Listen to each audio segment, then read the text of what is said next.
Hey, what's going on, everybody? It's Letitia with Barefoot Gardening. Oh my gosh, I'm so excited to see you. Thank you for joining me today. Welcome everyone that is new to the channel. I'm excited that you're here, and listen, it's a gorgeous day outside. It's cool. There's a black cat staring at me. Okay, yeah, he's like staring me down like, what are you doing? I'm on my property. What are you doing?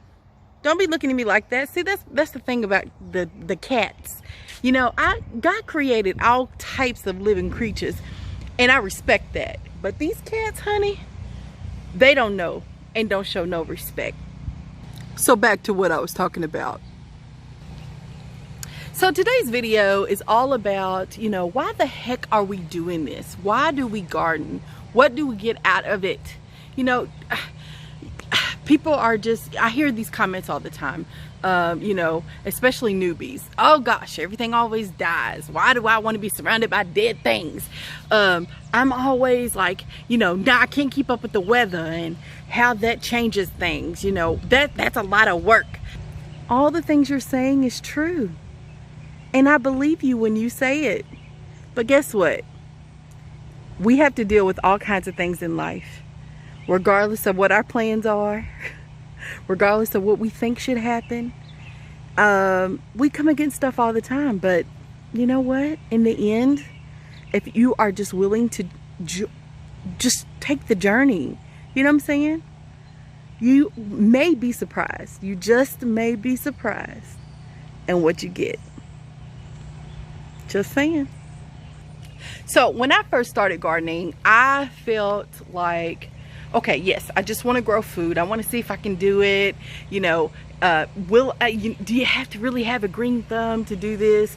Or are people born this way, you know, to where they can just garden and you know, they know what to do?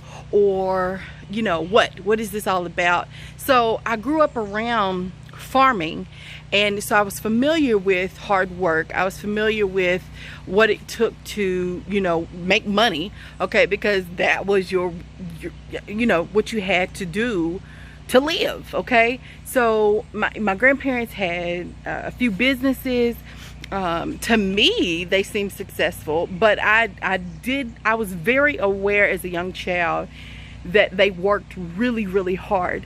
And not only did they work hard, but they had the respect of their community.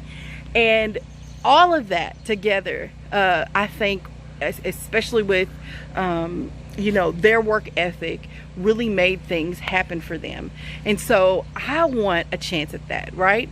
And so one of the things that I've discovered as I've been gardening over the past 4 or 5 years or so is just that. I want success. I want to feel good about what I'm doing. I want to build relationships with people. I crave that, right? I crave to see other people do well, to see people smile, to see people be resilient, acquiesce, to see people come out of things that they didn't think they had the strength to, but then all of a sudden they bloom and they're gorgeous in the end. That draws me to this experience, and that's what I discovered really truly draws me. Growing food is cool and everything, having those skills, I'm not minimizing that at all.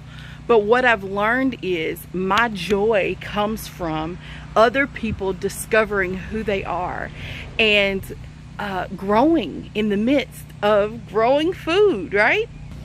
So, why do I garden?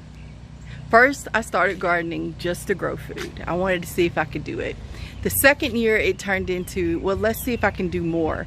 The third year turned into, oh my gosh, I can do it. The fourth year turned out to, I want to see other people do it, and I'm going to try to do more. And now, it's like it's part of who I am. It's part of my purpose. And so how do I move forward from that after discovering that I feel like gardening has led me to believe that I have purpose. Maybe even different than what I thought. So I'm pondering this, and I don't know what to think.